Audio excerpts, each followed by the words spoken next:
pessoal, meu nome é Alice e a nossa aula de hoje é de História. Nós vamos falar sobre bandeirismo, expansão patrocinada por particulares. O que foram, essas bandeiras, quais são os tipos de bandeira, como que ocorreu esse processo, as consequências dele, ok? Na aula de hoje a gente vai ver tudo isso. Bom, pessoal, o bandeirismo foi uma expansão patrocinada por particulares. A partir do século XVI, na verdade XVII, foram organizadas expedições patrocinadas apenas por particulares, chamadas bandeiras. A maioria das bandeiras partiu da vila de São Paulo em direção ao interior do território. As bandeiras eram compostas, em geral, de indivíduos brancos, mestiços e indígenas. O responsável por sua organização e por seu comando era chamado de armador. Vejamos só o que o historiador David Doff diz sobre o assunto. Do ponto de vista de sua organização, a expedição bandeirante era comandada por um chefe branco, o mameluco, que encerrava em suas mãos poderes absolutos sobre os subordinados. Sob seu comando estavam os escravos indígenas, que, conforme a descrição de C.R. Boxer, eram usados como batedores de caminhos, coletores de alimentos, guias e carregadores. O número de componentes de uma bandeira era variável. Podia ser uma expedição de 15 a 20 homens e também podia chegar a reunir centenas de participantes. Quem falou isso foi Carlos David Doff, na sua obra Bandeirantismo, Verso e Reverso. Outra coisa que eu não citei aqui, mas vocês podem encontrar esses dois termos, esses dois termos estão corretos, bandeirismo e bandeirantismo, ok?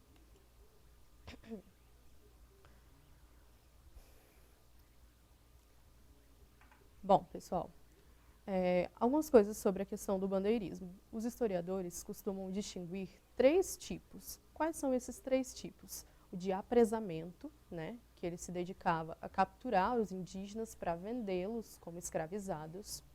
O sertanismo de contrato, que se dedicava ao combate de rebeliões indígenas e à captura de escravos negros fugitivos, prestando serviços à classe dominante das colônias. E as bandeiras de prospecção, que se dedicava à procura de metais preciosos. Então, nesse momento, vocês percebem que existem três tipos de bandeiras, que são bastante famosas.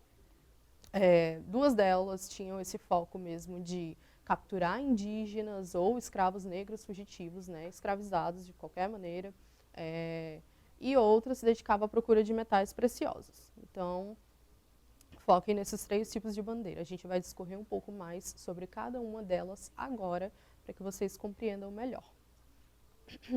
Sobre as bandeiras de apresamento, pessoal, trouxe aí uma imagem, observem também a imagem, porque são retratos de como era na época. O que são essas bandeiras de apresamento? As bandeiras de apresamento, elas se tornaram um importante negócio durante o período do domínio holandês no Brasil, que foi de 1637 a 1654. Nessa época, os holandeses conquistaram algumas colônias portuguesas fornecedoras de escravos negros na África.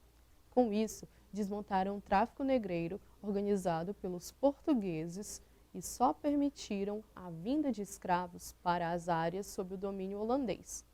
Como consequência, a mão de obra escrava tornou-se escassa nas regiões da América Portuguesa. As expedições de bandeirantes passaram, então, a capturar indígenas para suprir a carência da mão de obra nessas regiões. Muitas bandeiras de apresamento partiam da vila de São Paulo, assim como as bandeiras de prospecção. Por isso, São Paulo ficou conhecida como a terra dos bandeirantes. Isso é um ponto interessante, porque se vocês forem observar na cidade de São Paulo, existem diversas construções, diversos monumentos, pontes, rodovias, enfim, diversos monumentos que remetem aos bandeirantes. Isso vocês percebem por toda a capital de São Paulo. E muita gente pode pensar que só por conta disso eles devem ser vistos como heróis ou algo do tipo, sendo que não é bem assim, né? Como vocês já estão vendo na aula de hoje, os bandeirantes, eles promoveram o extermínio indígena, né? Eles aculturaram, eles fizeram parte de todo esse processo de genocídio e etnocídio. Então, por mais que existam muitos monumentos e, enfim, outras coisas que remetam, né, a esses bandeirantes como algo grandioso, foi parte da nossa história, tanto que a gente está vendo aqui, mas isso não quer dizer, né, que eles foram heróis ou uma coisa assim positiva, ok? Bom, ainda sobre as bandeiras de apresamento. De modo geral, né, a concentração do bandeirismo nessa região está vinculada ao declínio do negócio açucareiro, quando a população pobre da vila de São Vicente dirigiu-se para São Paulo, fugindo da miséria e buscando alternativas para sobreviver. Parte dessa população se dedicou ao apresamento de indígenas e à sua venda como escravos. Os negros da terra, isso é uma antiga expressão que os portugueses davam aos indígenas, ok? Eram forçados a trabalhar nas lavouras que abasteciam as vilas e povoações do litoral e também no transporte de mercadorias que circulavam entre o Planalto e o litoral. A princípio, os bandeirantes capturavam os indígenas em regiões próximas de São Paulo. Depois, foram avançando para regiões mais distantes. Novamente, vocês podem observar essa imagem, né, que representa aí esse momento. Até meados do século XVII, os bandeirantes paulistas atacavam, inclusive, os aldeamentos fundados pelos jesuítas espanhóis, espalhados ao longo dos rios Paraguai e Paraná, nos atuais estados do Paraná e do Mato Grosso do Sul, e também alguns situados nos atuais Paraguai e Argentina. Entre essas expedições ficaram mais conhecidas as comandadas por Raposo Tavares e Manuel Preto. Então, lembrem também desses nomes. Se vocês verem em algum momento esses dois nomes, saibam que eles foram líderes, né, destas bandeiras de apresamento. Em reação aos constantes ataques dos bandeirantes, os padres jesuítas obtiveram autorização do rei da Espanha para munir os indígenas com armas de fogo e fazê-los defender as missões. Desse modo, as missões conseguiram conter os bandeirantes por algum tempo. Então, o que a gente acabou de ver aqui, né? Houve aí um conflito entre os bandeirantes, né, e os jesuítas, por conta realmente dessa posse dos indígenas, né? Eles ambos queriam, né, os indígenas para eles, e houve esse conflito, porque os jesuítas tinham um objetivo e os bandeirantes tinham outro objetivo. Isso a gente vai aprofundar numa próxima aula. Bom, as bandeiras que se dedicavam ao chamado sertanismo de contrato, elas partiam, em geral, de Salvador, Recife e Olinda. Elas foram empreendidas principalmente após a expulsão dos holandeses do Brasil, quando o tráfico negreiro foi reorganizado e a escravização indígena perdeu a intensidade. Então, a gente já está falando aqui sobre o sertanismo de contrato, tudo bem? A partir desse momento, autoridades governamentais, senhores de engenho e grandes pecuaristas passaram a contratar os serviços dos bandeirantes como seu braço armado, em situações específicas, fosse para reprimir os rebeliões indígenas, fosse para capturar os escravos fugitivos, especialmente aqueles reunidos em quilombos.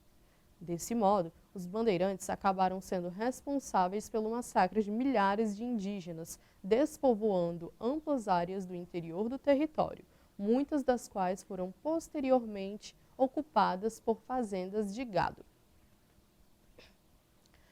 Na segunda metade do século XVII, o governo português enfrentou uma crise financeira em decorrência de fatores como as invasões holandesas. Assim, passou a estimular o bandeirismo de prospecção. Olha só, a gente já está falando do bandeirismo, né, das bandeiras de prospecção, por meio de recompensas materiais, promessas de títulos e honrarias e até perdão de eventuais crimes cometidos.